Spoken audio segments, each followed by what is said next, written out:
Alright, ladies and gentlemen, we are here for the 10th round of the ARC Formula 1 Championship. We have the Hungarian Grand Prix on offer here. I'm rusty. This is the 9th round for birthday stuff, but I'm here to commentate the birthday. And then now I'm here to commentate round 10. No branch today, just me as the sole commentator for this one, and we didn't have any streams earlier either. Here in basically the start of the second half of the qualifying session, only 4 laps have been posted up to this point. I have to imagine people are struggling with track limits or something. I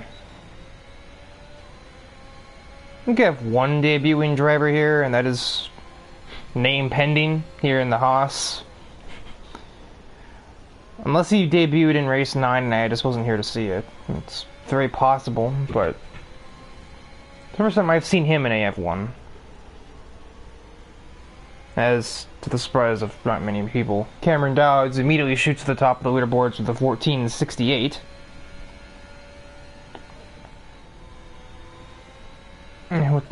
With no Lee Kelly on hand, I don't want to be that guy, but it kind of seems like it's got that race for second feeling in the air.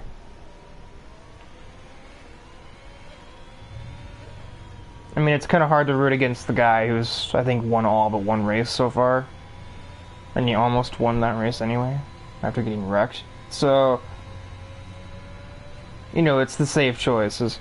Somehow that's not an invalid lap for the Haas driver. He heads to the final sector of the circuit. I think there's actually, no, that's an outlap for him, Craig. Oh, that's invalid. Out of the final turn, we're going to have an improvement from the Haas driver. He'll produce a 15.81. Certainly not going to be competing for the pole, but at least it's a lap on board, or it's a lap on the board, which is not something a lot of people have up to this point. They're on board now at the Williams of Tyler McIntosh. He heads towards turn 2, so the Haas breaking out of the way just a second ago. Jackson Turner finally gets something on the board, but the 2023 is certainly not the kind of pace that he should have. Or the pace that anybody should have, not in this series.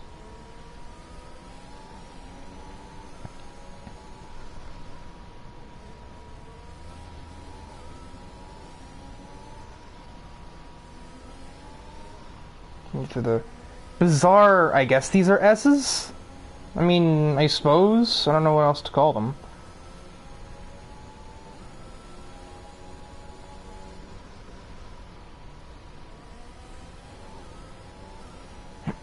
Final 2 corners, or this entire track is just kind of bizarre. It seems simple, but to get the most out of each corner takes a different approach than you'd expect. Last turn for McIntosh, basically 16.1. And again, at this point, the main focus is that drivers need to get on the board with something. I do believe Ewan Small in the second Mercedes, he is unable to qualify. He got a qualifying penalty from race 9. I do not remember what he did to have earned himself that, because I wasn't there, but he did something.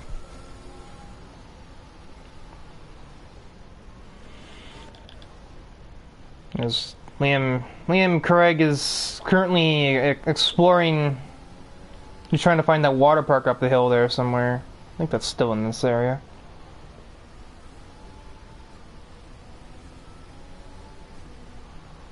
I know it's in real life.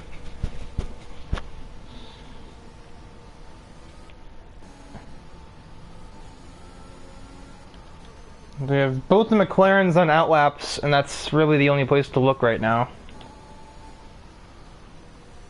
So I don't think Jackson Turner is going to be running another lap on his 6-lap-old soft tires.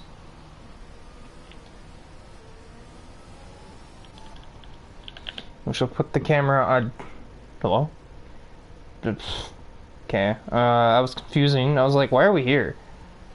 Shall have the onboard cam for Ethan Fonseca as he does all of the preparations for his qualifying lap.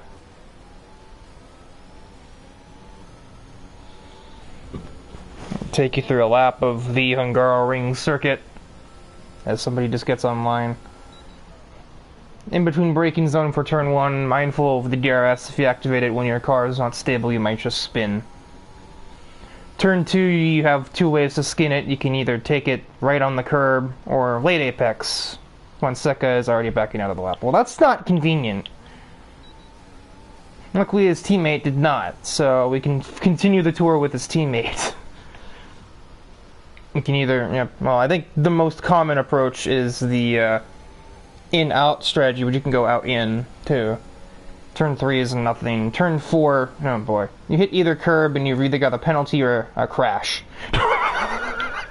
You've got a crash. Okay, now that's even more inconvenient. There's nobody else on the track. Oh, Cameron's already almost done with his lap. I completely missed him being on a lap.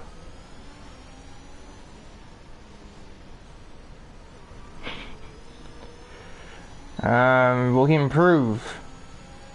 Yes, now he'll make a 14:45.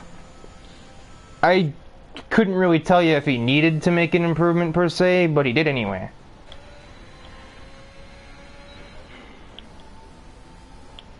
Oh, this is a lap. I guess we can continue the guiding tour with Mr. Name pending here. So after turn 4, you don't want to hit either curb. Usually you can easily spin. Turn 5 doesn't seem like a difficult corner, and it isn't so long as you stay off that gray inside curb. Turn 6 and 7, basic chicane, but with sausage curbs. And we have the pseudo S's that are right in between gears. I hate this right-hander so much, because there's not a whole lot of space. Late braking, despite going downhill, you can still go later on the brakes than you'd think through there. Final two corners, usually you late apex them, but I guess not in this case. And he is going to abandon the lap, but we finally got through the lap tour. Finally somebody survived long enough. Looks like the final two drivers that can do laps are on out laps.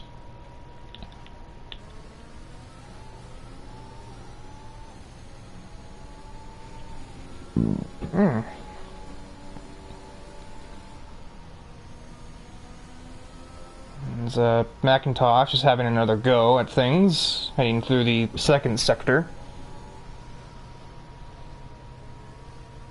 Oh my. He hooked that curb a bit. That's not always pretty. You kind of got off easy, honestly, because usually those curbs will send you off into the grass.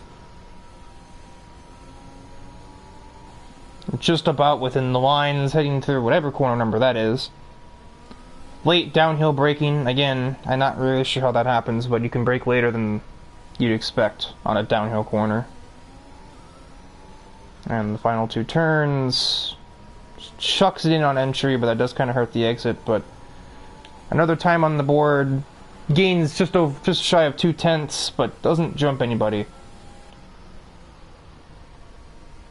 As Tristan Adams, teammate, other Williams car, is also making his way around the track. He never even cut down at all for turn 2. Turn 2 is really weird. There's no real way to take that corner that's like correct or incorrect. Very passive turn 4 for him. This entire lap just seems kind of passive. Is this even a qualifying lap? I'm not really sure. He may just be trying to burn fuel, I suppose. And Liam Angelo is out of the session? I don't even know where his car is. Fonseca is reporting to the pit lane.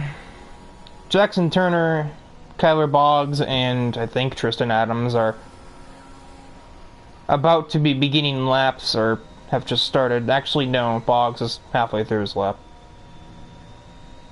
The track limits at that corner don't exactly seem to make a whole lot of sense to me. Because I just noticed that Kyler is not pushing his battery. Tristan Adams is stopped on the front straight. Cameron Dowd's also beginning another lap. I Again, I don't exactly feel like he has to do that. At this point, he's just showing off. Name pending's gonna go for another attempt. I'm still not precisely sure what Tristan Adams is doing. Kyler ran in 1861. He was gonna go for another circuit. It looks like he's still pushing those tires, which, I mean, if you're on mediums, you may as well try again. It's not like the tire wear is gonna be all that much. Jackson Turner will complete his lap up by multiple seconds. A 16.66. Oh boy. As looks like Name Pending has found the curb at turn 4 and or 5. So his attempt at a lap is over. It just remains down to what the AlphaTauri will set to cap off the session.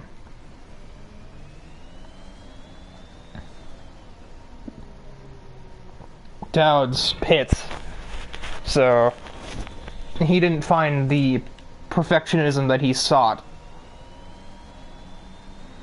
Rounding the final turn for the AlphaTauri, a 16.72 leapfrogs his reserve teammate Matthew Stotts. And then once Adams enters the pit lane, our qualifying session will come to a close. So we had 4 cars that didn't even make a lap, one of them on a qualifying ban, so it wasn't really, he didn't really have a choice.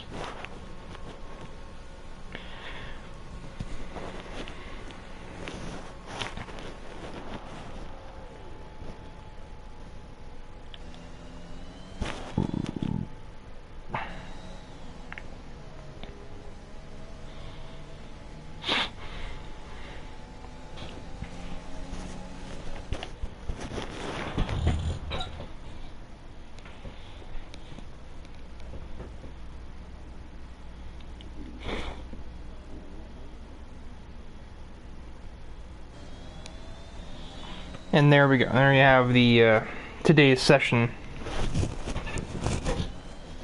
here in qualifying. Anyway, you still have the big session remaining. I can come from my chair.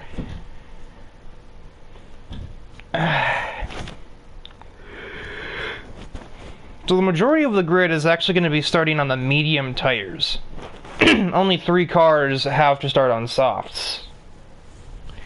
Maybe Dowds doesn't have it locked in the way that I think he does.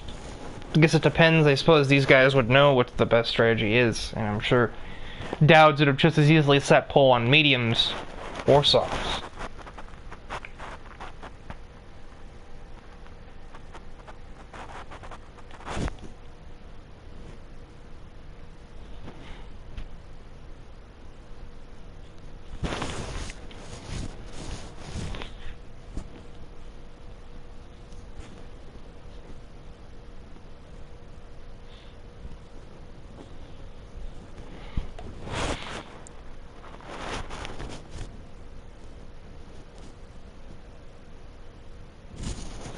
The track announcer goes absolutely mad in the background.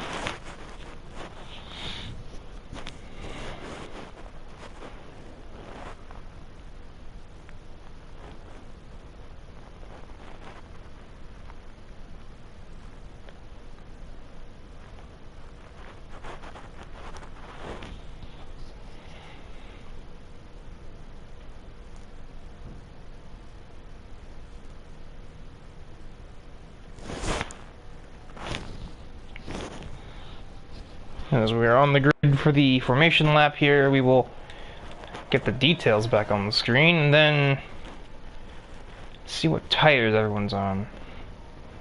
Darius McGill has elected to also start on soft tires, but nobody else outside the top 10, or really anybody else outside of the top 5, has done the same. As we look at the starting grid, we have the pole sitter Cameron Dowds, Liam Carrig, Ethan Fonseca, Name Pending, Tyler McIntosh, Jackson Turner, Kyler Boggs somewhere, Matthew Stotts reserving from AF3 and 2, Tristan Adams, Francis Ferrand, Ewan Small, Aston Lewis also reserving from, I think, AF2, and then Darius McGill, who's reserving from AF3, and won the AF2 race earlier, and now he's running AF1. If some crazy nonsense happens where this guy manages to win an AF1 race and an AF2 race in the same day as an AF3 driver, I will eat my TV remote. And honestly, if these two weren't here, I wouldn't count it out of possibility either, but I don't know. I just have a feeling that unless they like took each other out, I think the race probably goes to one of these two guys. It'd be hard to dispute.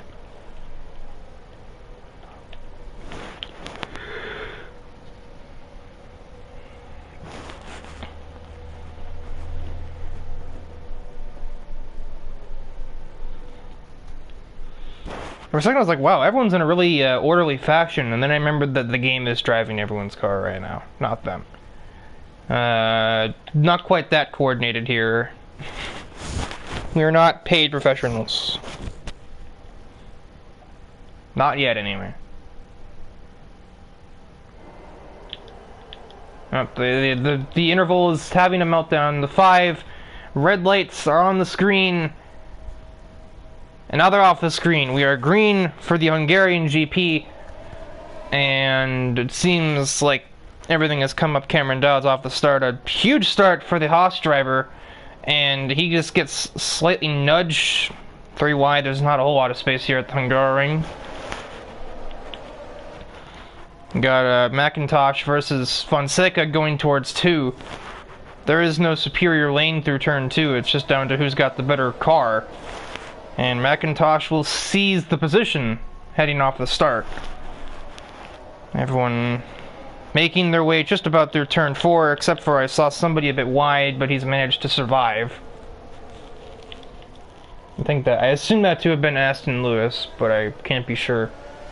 McIntosh is now all over the diffuser of name pending in the Haas. Really has had quite the start. Soft tires.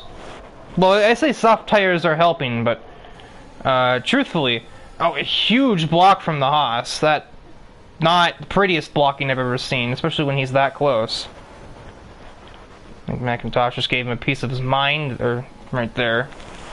As we heard them banging wheels through a corner with plenty of space on it.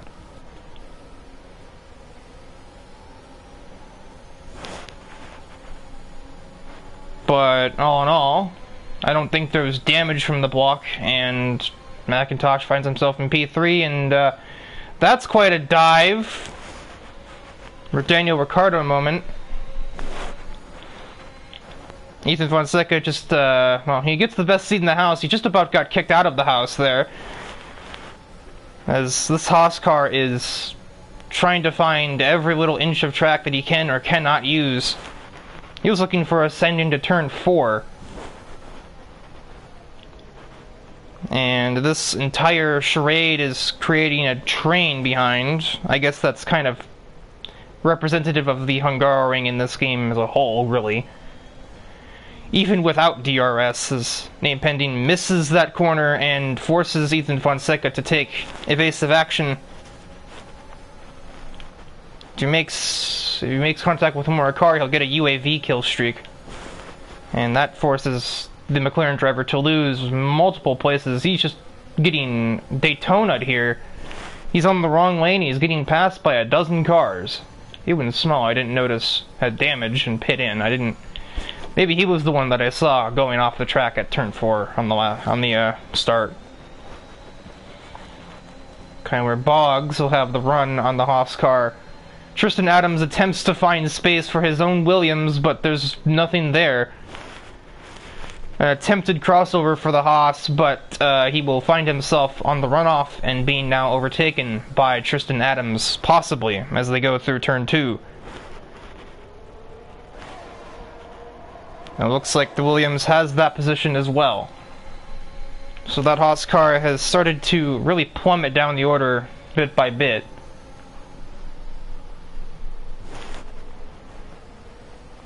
And the Sprintus Ferrand seems to give him a little bit of a love tap. And yep, this is quintessential Hungaroring. Never mind, Apollo Aston just sends it through turn 7 on Francis. Francis just does not give any. Oh my god! That's a huge crash. For some reason, the Haas just brake checked through that corner.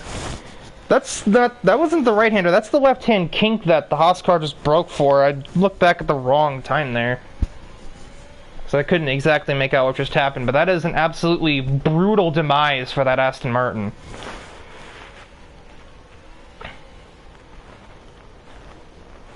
Unsurprisingly, a vast majority of drivers, especially the ones on soft tires, are pitting in here.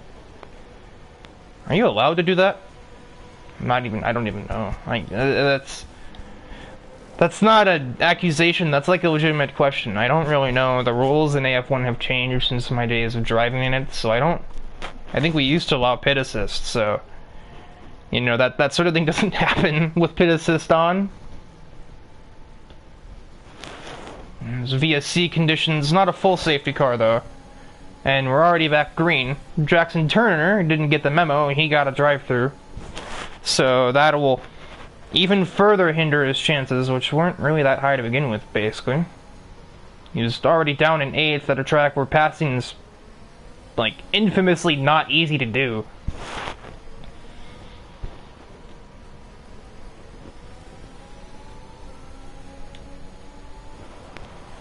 And just like that, we have another DNF. Somehow he's managed to drop it at turn 3. And name pending with a dizzying first impression, at least on my end. That's not a good thing, by the way. This has been, in my honest, blunt opinion, a not a pretty performance for that Haas car.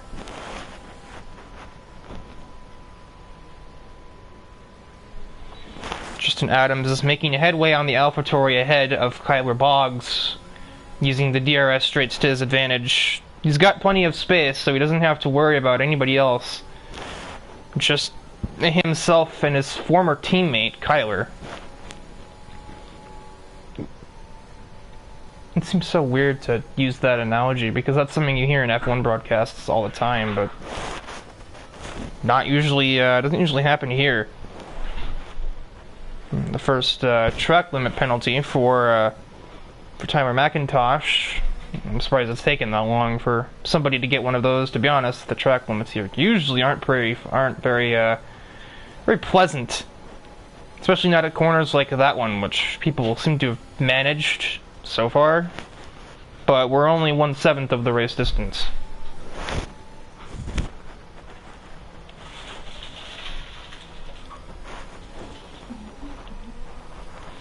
There's really nowhere else to put the camera. The battle for P4 is pretty much the only thing happening. Normally a safety car or VSC works to actually keep the grid close together, but it's done precisely the opposite on this occasion, and it's spread everybody out. I'm sure it'll all concertina back together later, as pit strategy will put everybody else in roughly the same area, but for right now, there is not a whole lot going on. Until Darius McGill loses it again in turn 3, the same place that Haas car lost it, so maybe that's more of a dangerous corner than I gave it credit for in qualifying. And that one is the straw that breaks the safety car's back. And just when I was saying the field was spread out, suddenly it isn't.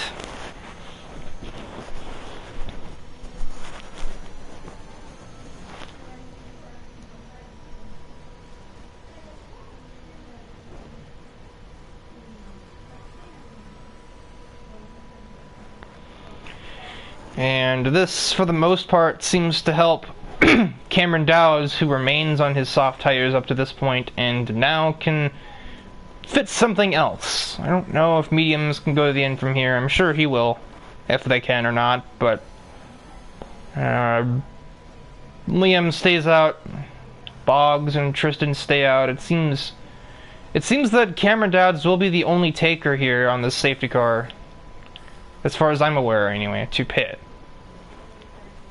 I also just remember that one of these warnings that Macintosh received might not have really been all that fair, because I think one of them probably came from lap 2, turn 1, where he was forced off by that Haas car who decided to dive bomb him from Brands Hatch, basically. He dove bomb from so far back he was on a racetrack that F1 doesn't even use anymore.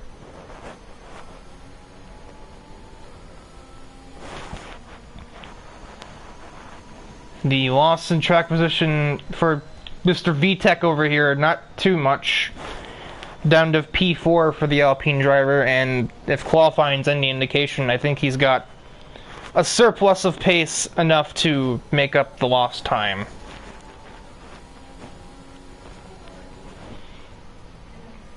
Ricciardo's in the very back of the grid pit-in, probably on the premise of might as well. What are we going to lose back here? We can't go much further down from this position.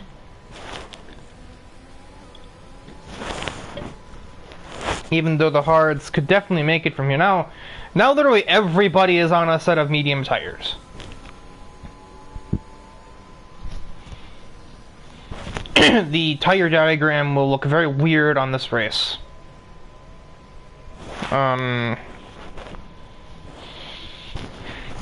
Anyone's guess how long those mediums can go for?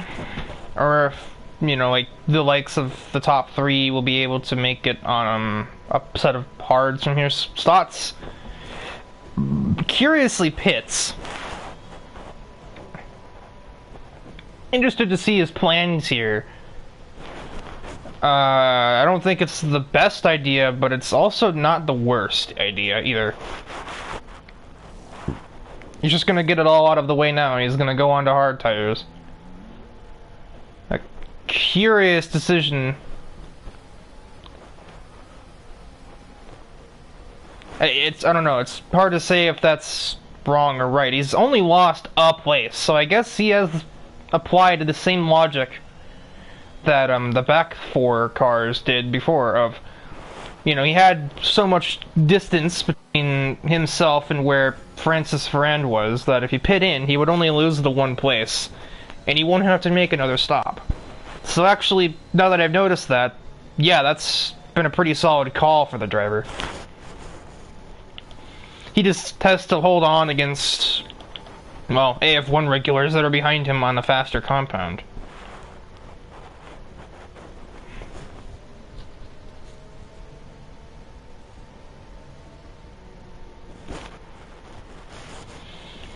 We might not be in this lap. Probably, no, we're not, because Ethan Fonseca is still in turn 2. So, I do not think the game will call in the safety car on this lap.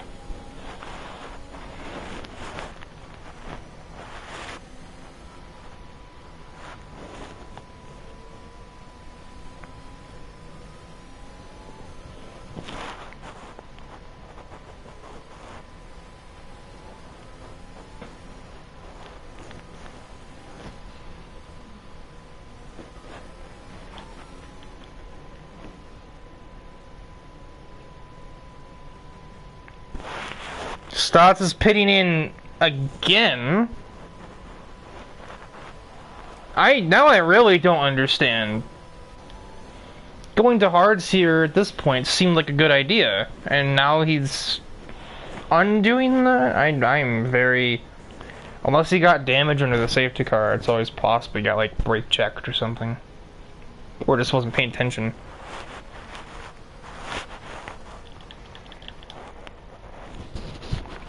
He now emerges in last.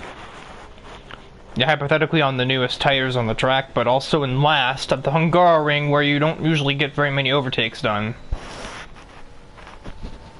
I think that's been a bit of a Jeep Grand Prix suicide there for the AlphaTauri.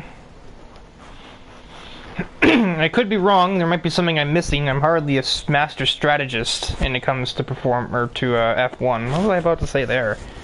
When it comes to Formula 1, I'm not exactly a master strategy guy. So I'm probably missing something, but as far as I can tell, he's put himself on what'll end up being the worst compound at the end of the race.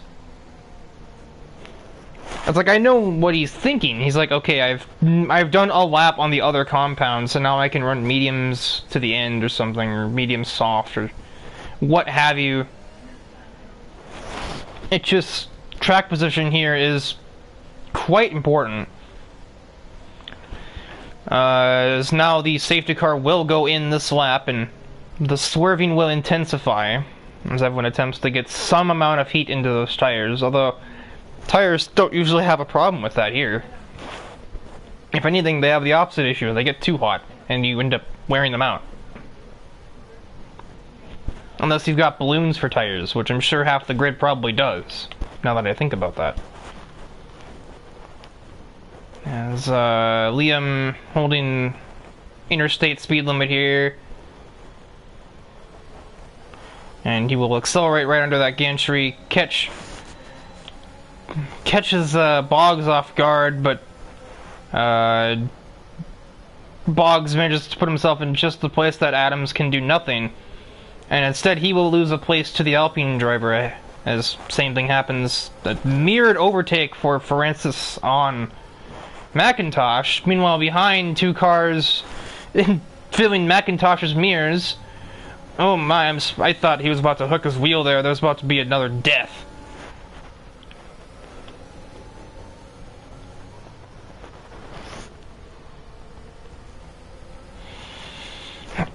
It's all looking quite processional here as we head up towards the second sector of the track.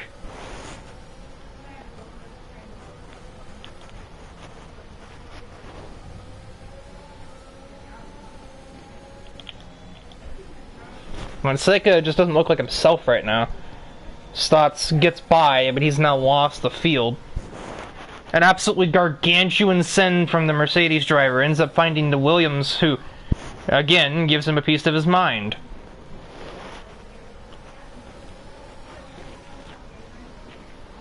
I'm detecting a pattern here. As the pass is mostly done, now it is completed for the Mercedes driver. He'll attempt to go back to the Williams, who, oh boy, I think that reads like a book right there, and that is going to be an ugly conversation in the Discord later. I think from what I could see from that perspective, that looks like Kyler Boggs did a classic Kyler chop on the points leader, Cameron Dowds. Whether that's actually what happened, I don't know. But from what I could see from this perspective of being on board somebody else's car, it just kind of looked like the Alpine was given zero real estate. And then we got these two on track next to each other. This is going to be something. Grab the popcorn, folks. Francis and Kyler, when they get near each other on the track, the only thing that can come of it is crash. In my experience. My somewhat limited experience, at least on track. I've watched plenty of races, though, where these two have gotten together. As, meanwhile, it's another battle, or the continuing battle. I don't really know if the first battle really ended between Ewan and Tyler. DRS is enabled, but you will not get it on this lap. You will have to wait for the next one, because it's a double trigger zone. We are too wide, heading towards turn 1. Boggs on the better line, but Francis gets an absolutely massive exit over speed, and he will just about be clear into 2. Kyler attempts to fight him off, but you can't do anything about that.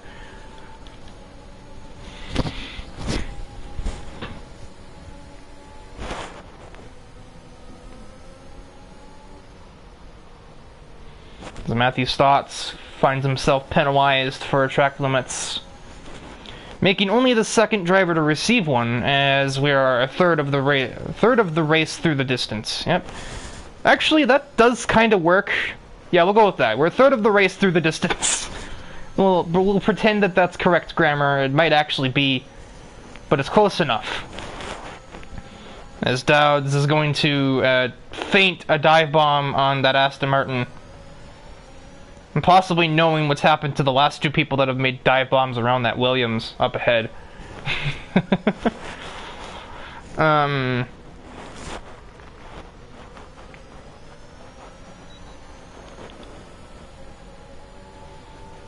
Williams is in massive danger. The Alpine's not going to be close enough, but the Aston Martin certainly is. I think McIntosh wanted a crossover there, but Dowd's put his front wing in there just enough to keep it from happening. Ever so slowly through turn 2. It seems very slow on board, but it seems somehow faster on trackside cameras. I don't know how that works, but it does. Big snap for the Williams. That's made him be out of control for 5, and Dowds will just say, see you later.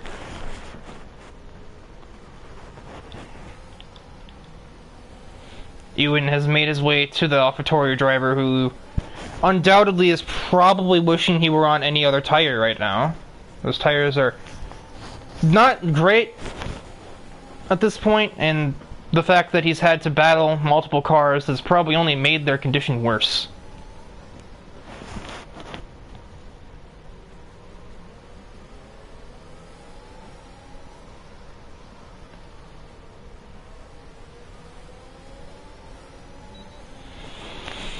DRS, battery, slipstream, better exit out of the last turn. I don't think there's a single thing that this AlphaTauri can do with that. Not with 7 battery.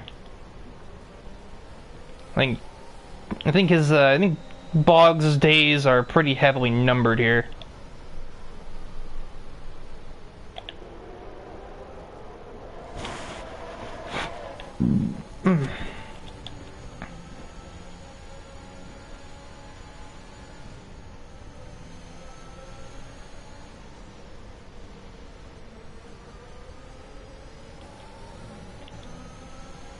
Everyone seemed to take a completely different line through 5 there. That was a little weird looking.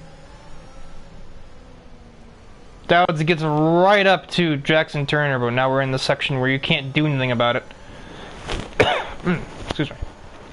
We have a yellow, as Matthew Stotts has wrecked it going through the S's. And that brings out another safety car.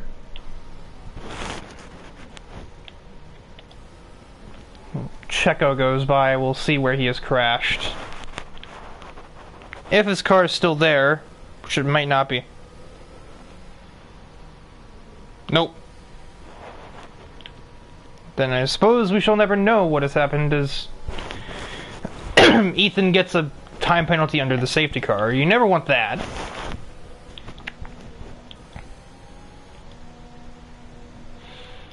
And then gets a speeding penalty for good measure, as if being in last isn't bad enough. Throat, man. It's not used to talking. I haven't commentated in 2 weeks.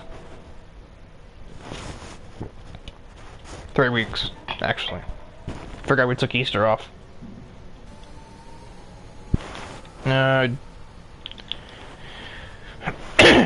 Curiously, I feel like you could have gone hards to the end for any of these medium runners, but nobody bit.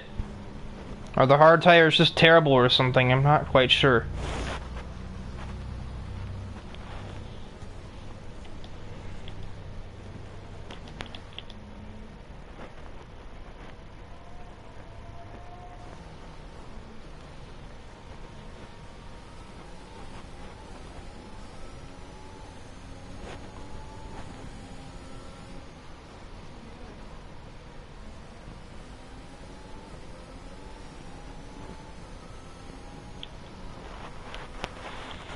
I think the safety car could have gone in this lap if not for Fonseca, who's so far away that the game is going to have to wait for him, and he's definitely not getting here by the end of the lap, so the race will be basically on pause for yet another lap.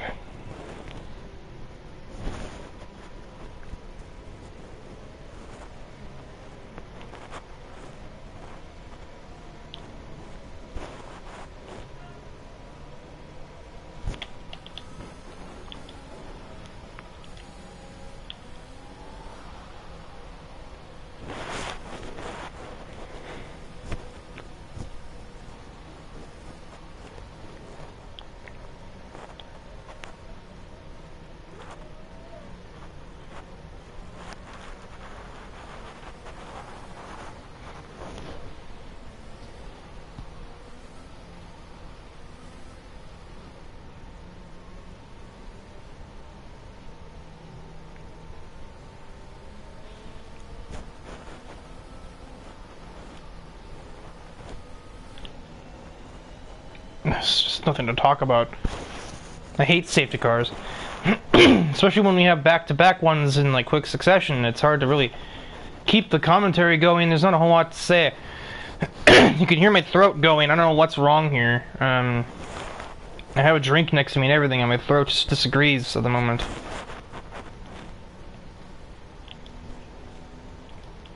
As Ethan Fonseca has arrived, so we will be green on this lap.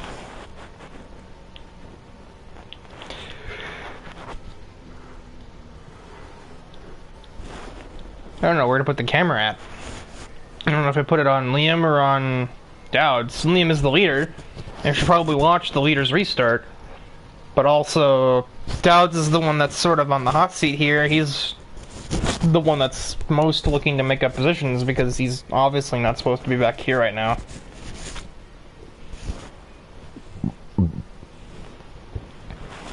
So I'm getting multiple consecutive notifications. It's not exactly helping the quality of the broadcast. Cameron. Not this Cameron, different one. Not Tate either. As Liam floors it a little early. Mixing things up, I guess. Everyone seems kind of evened out here on the start. So there's the track announcer.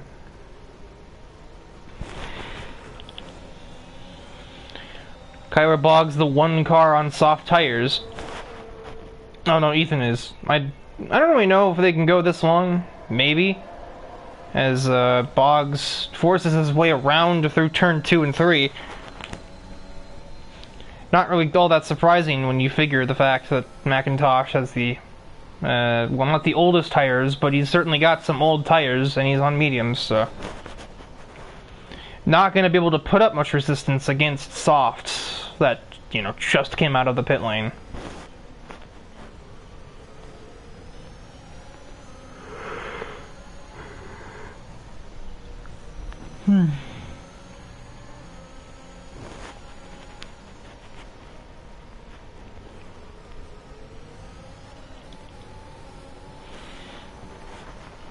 Other than the overtake on the Williams, this lap's been business as usual. I think we gotta wait to obtain DRS again before we have anything really kick off. And having said that, McIntosh pits in and gets a speeding penalty to compound matters. Boggs absolutely sends it, gets the pass done on Cameron, who attempts a crossover, but since Boggs was too wide with Adams, there's too many S's. The Alpine couldn't do anything. So the Hunter became the Hunted, courtesy of fresher, softer tires.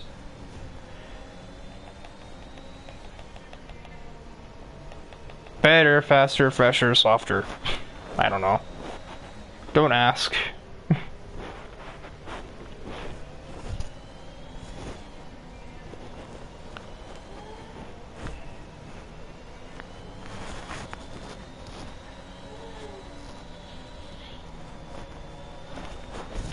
As AlphaTauri is stalking his next prey in the form of his former teammate Tristan Adams. And they used to be on Aston Martin together. Not the most amazing exit. DRS, well, has been enabled, but that's kind of a lie. It's not available right now. Boggs may not need it. Although Adams isn't pushing his battery anyway, so he's not putting up the most possible resistance to that AlphaTauri. On his 18-lap-old medium tires, perhaps that's not a big surprise.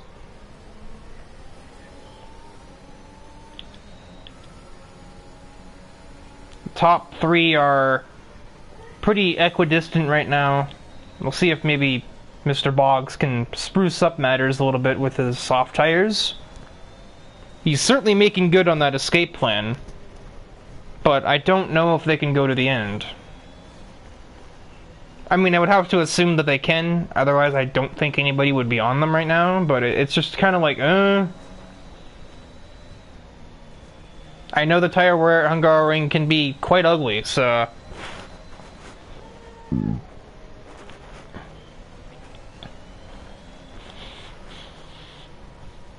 I expected the next pass to be made by Kyler Boggs, but at this rate, it may also come from Dowds or from Ewan Small. It'll probably be the Alpine driver, who's right on Tristan's heels. DRS, battery, well, actually, Tristan has DRS, I noticed that he was still close enough. So, not on this occasion, despite Dowds kind of faking a dive bomb.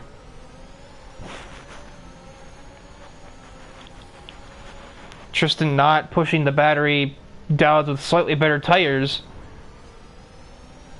and some wing-to-tire combat, but that'll be an overtake done for the Alpine driver. It kind of speaks to how difficult the overtakes here can get.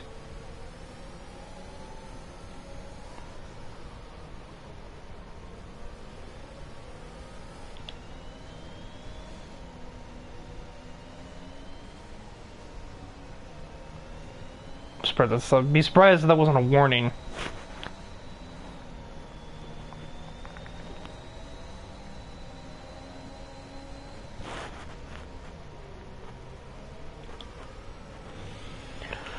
As Cameron is managing to stay relevant in this fight for the lead, which is about to get very mixed up in a second. DRS is enabled, Liam is going to be mostly a sitting duck. Although he got a really good exit out of the last turn, so he might be safe. Francis decides he wants it. And he doesn't even need turn 2. He's just gonna send it right through on 1.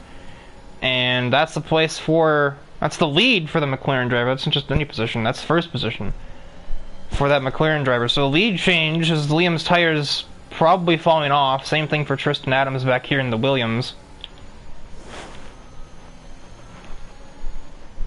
Probably not quite in the danger or puncture radius. Probably not quite in the puncture danger range. But certainly losing pace as they've gone for 20 laps. Look how tire wear is with overheating here at the Hungarian. I wouldn't be surprised if Boggs is also getting the same thing on his tires already. There's a spin in Sector 2, probably McIntosh finding that ever infamous Turn 5 curb and going for a ride.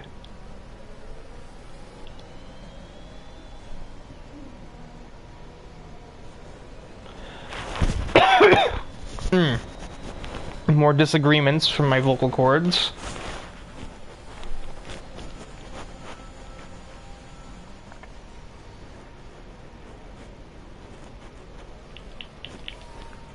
Further issues for the Williams as I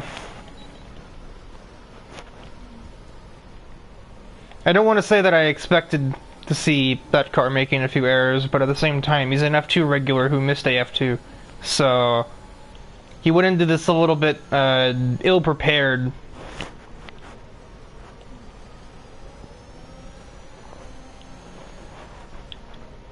As he even told me himself, so...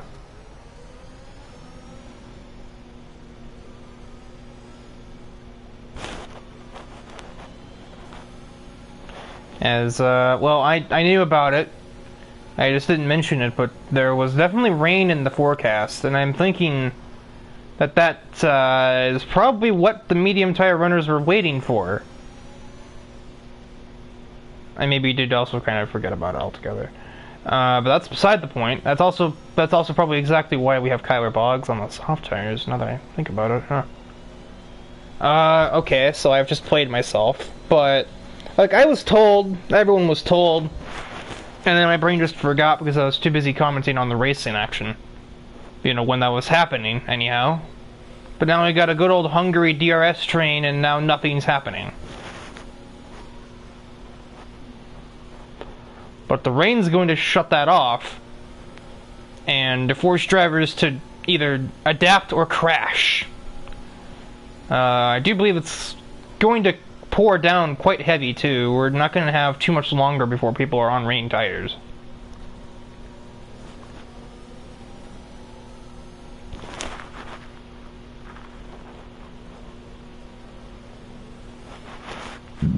As Ewan has already found a moisturized curb, and he's found himself in a lotion commercial.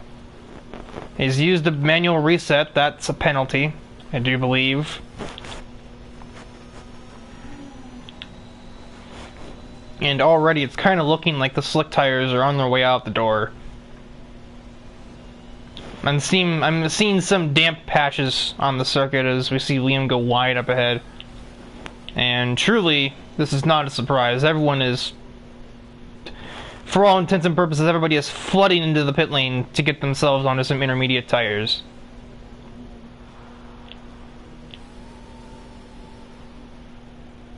And I mean everyone is flooding in. And I mean, you'd kind of be a fool to not be pitting in right now. Unfortunate position for McIntosh, who just pit onto new hard tires and will now immediately have to get back off of them because the intermediates are in play and the rain's only going to get harder.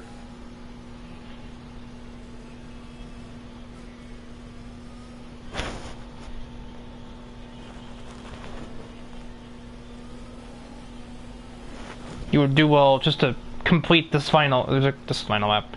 Survive this lap and not wreck the car.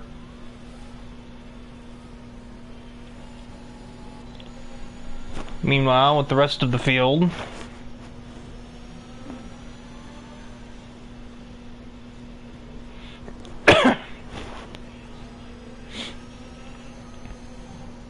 everyone's a little bit shaky up here. Well, like I said, we're in the adapter crash phase. You either adapt to the rain, or you snap oversteer and you lose a tire.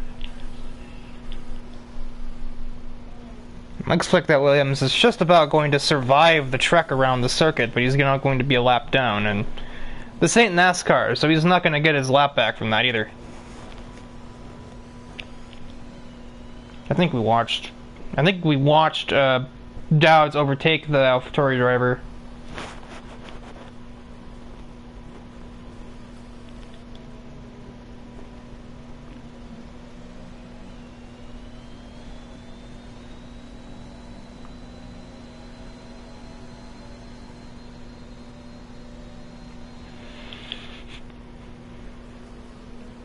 With the downpour that the track is being subjected to, I almost feel like we're not too far from everyone on... Oh my word, Liam!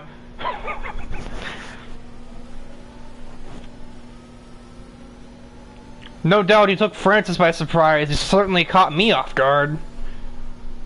Ambush tactics will create another lead change here in the Hungarian GP. As soon as DRS is off, everyone starts to get the racing gloves on.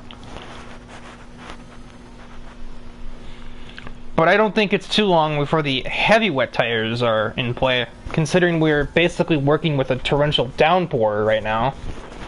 At least by this game's standards.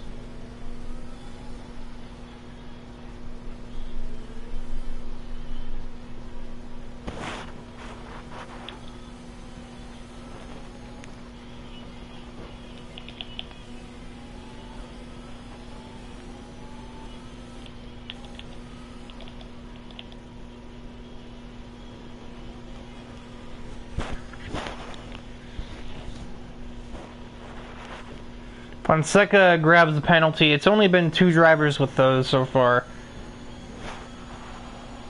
Part of me is surprised, but also part of me isn't, because this is obviously the top division. You don't get up here by making a bunch of driving mistakes. You get up here with pace, consistency, and not running people off the road. Well, sometimes you get up here running people off the road, but usually you don't. In a perfect world, you don't.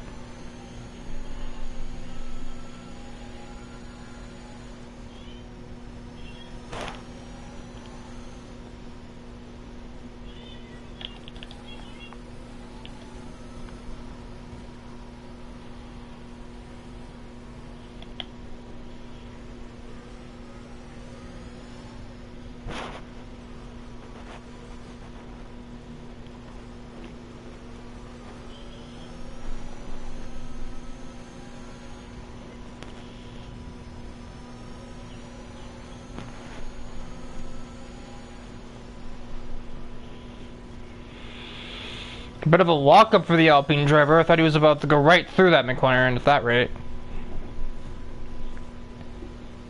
Do. I hate that. It sounds like a gigantic bumblebee when these cars are at low revs.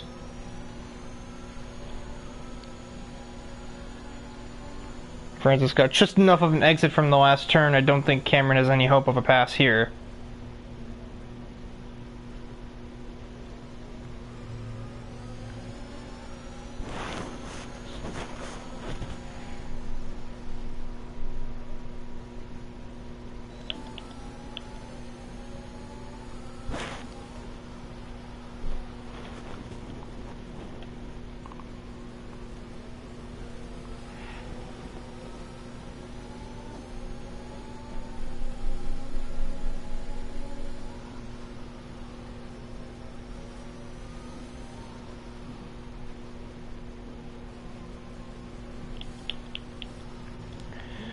The rain can have one of two effects on a Grand Prix. Either it makes everything closer because DRS is no longer a factor, and every pass that is made is based mostly on talent and battery charge. Or it can make DRS trains even worse because now there is no DRS, there is only train. I'm thinking we're kind of leaning towards the second one, however, it's like weird because there are people that are near each other, but you just can't make the passes stick because of all the rain. No one has enough traction to make a pass. We're going to have pretty much an exact replica of the previous lap between second and third place. Adams is not close enough, and Ewan Small is not close enough. We're like caught in a time loop or something. We're just doing the same lap repeatedly until the checkered flag waves, it seems like.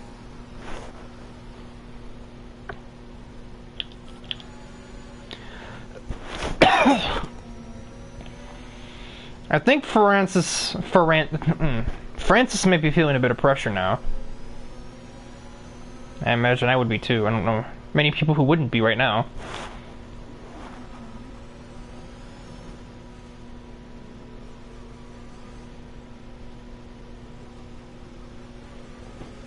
Dowd's kind of had a weird half slide there. That looked really weird for an F1 car. That's something I would expect to see out of a NASCAR, but not this. Even if there's rain on the track. As there is a yellow sector somewhere over the rainbow. It's Macintosh. Not quite sure if those are the wrong tires or if that ill-preparedness is just dunking on him right now. I think we're gonna have another repeat. Actually, no. Yep, I don't know. At this point, there's not a whole lot of points in continuing. 7 laps to go, and you're 2 down now. You're not getting paid. Let's go have like a lunch break or something. Unfortunately, I don't have that option.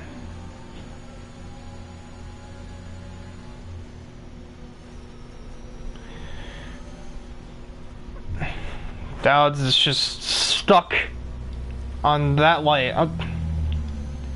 But it's Hungary, as Tristan Adams adds himself to the list of penalties. Ethan Fonseca grabs another. He's just making up the racetrack as he goes along back there, Nath. Seems like.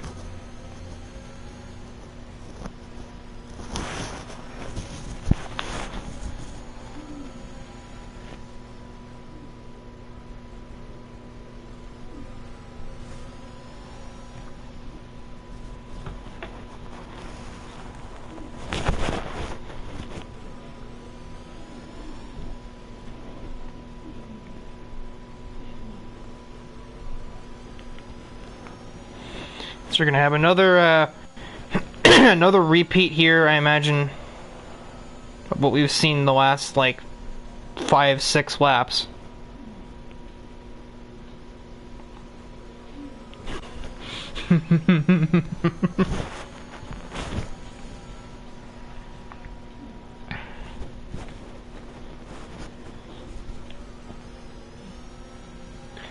Rain. Oh.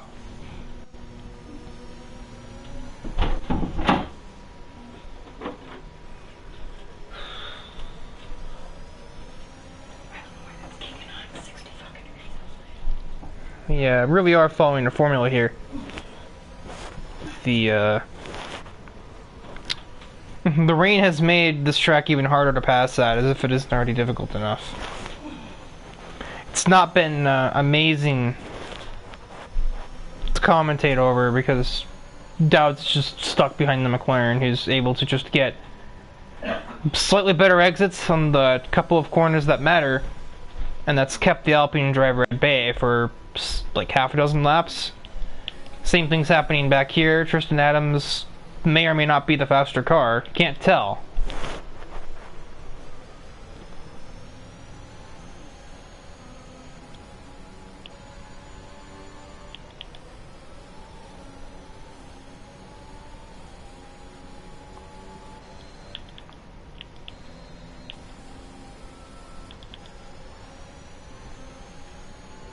Between the coughing and the sort of dud that this race has turned into over time, I'll be kind of secretly glad when this one's over. The rain has certainly dampened my commentary abilities.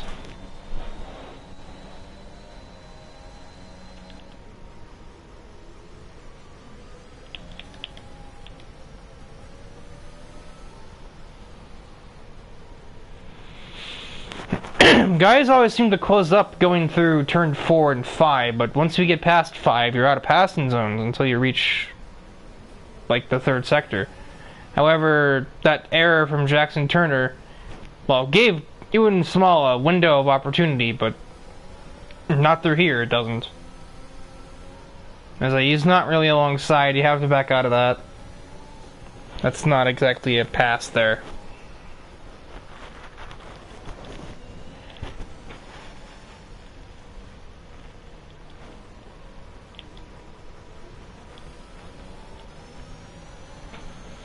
I think that's the difference maker, is that Francis is exiting a gear lower than Cameron is, and that's the only reason that he's getting out ahead.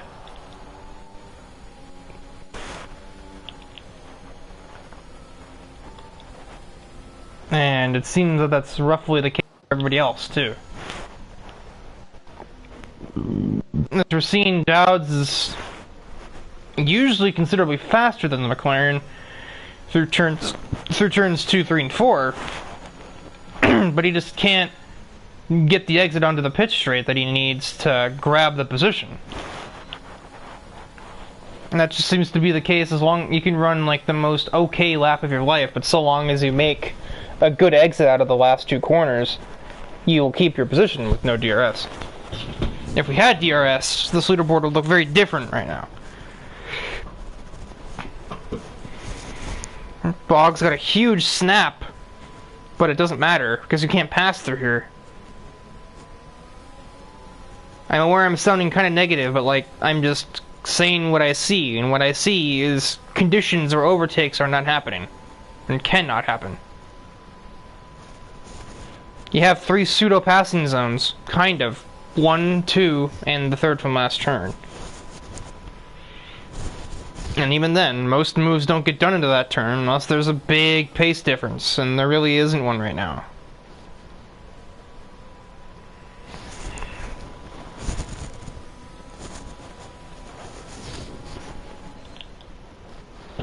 Once again, Dowds is just getting around like a dog on a hardwood floor.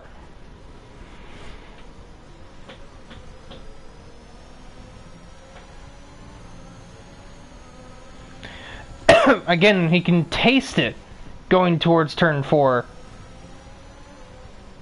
But turn 5 is not a passing zone. It's not heavy braking. It's like a couple nudges on the brake pedal and that's it.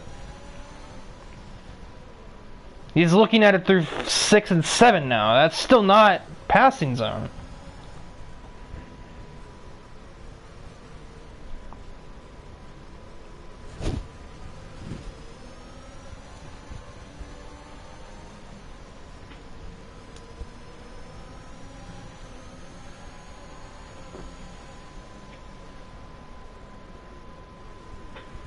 It's absolutely murdering his tires in an attempt to stay with Francis through Sector 3. You can hear them locking up back there. It's probably not pretty.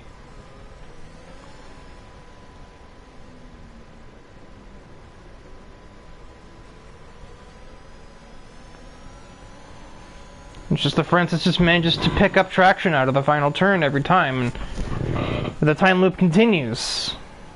It's just an infinitely repeating pattern. Tristan Adams is actually very close to Boggs, but I think Kyler is running lower wings. So we once again continue with neutrality. As we're on the penultimate lap, everyone's going to basically have one more shot at making a pass, and recent data suggests that it's not very likely. As I think at this point, if we were to continue with a full distance race, you would be looking at heavy wet tires. I can visibly see the rain squalls and such coming down, which typically means heavy wet tires. But there's only 2 laps to go. There's no point unless you seriously think that not being on those tires is going to put your car at risk.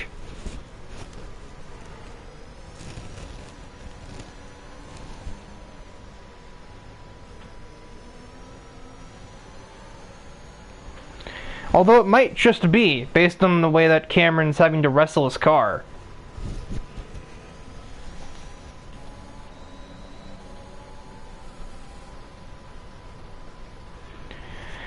Tristan Adams has created a 4-car train on the final lap, as Liam is starting the final lap as we speak. Tristan Adams has kept Kyler Boggs at bay for so long that Jackson Turner and Ewan Small have made their way to his bumper that doesn't exist, diffuser.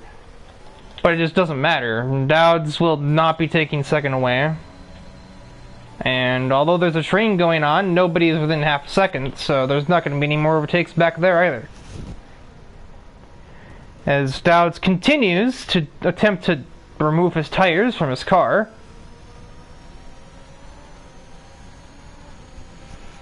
He's going to have to nail the S's and maybe get him into like turn, I think it's 11, the first corner of Sector 3. That's the last kind of passing zone, and it's not much of one either. He's going to try desperate send on Francis, and that's not really on. Francis gets an absolutely bullcrap penalty from that.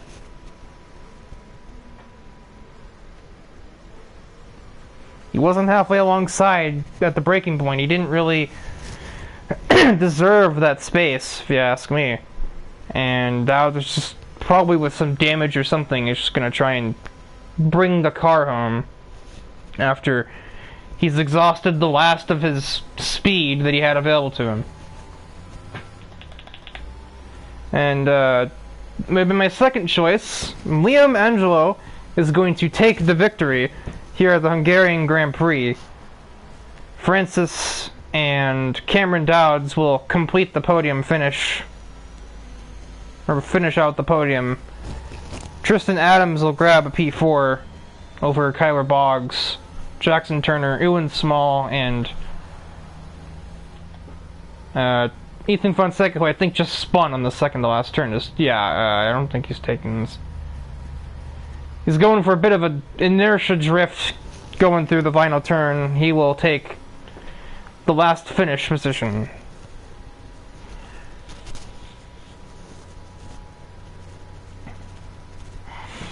Yeah, don't drift in F1 car, folks. That doesn't work. Francis Ferrand gets the driver of the day honors. Considering he didn't qualify, he started outside the top 10 and he manages P2. Oh my god, he's tossing out copies of the game. What? Are you kidding me? I've never seen that one.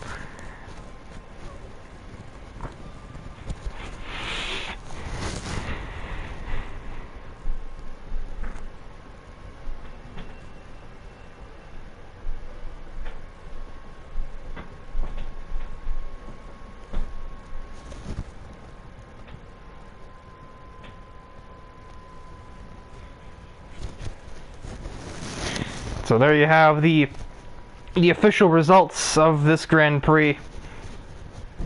Fonseca will get credit for the fastest lap as well, so for a bit of a consolation prize for him, even though he kind of looked like he was a bit lost on the track for most of it. And yeah, indeed, Francis started in 10th, so basically outside the top 10. And he worked his way to a podium result. This isn't exactly the race Cameron Dowds had in mind, but at the same time, Lee Kelly wasn't even here, so that's still 15 more points than his main title rival, I think, gained. So that'll do it for this broadcast of the ARC Formula 1 Championship. I would have to hazard a guess the next race will probably be either the Belgian Grand Prix or Monza, since that's, I think, what comes after Hungary in real life. I think. I don't know. I really don't. I'm clueless. I'm an idiot. I don't ever look at the websites. I can't look at the websites. My tablet crashes. So, till then, goodbye.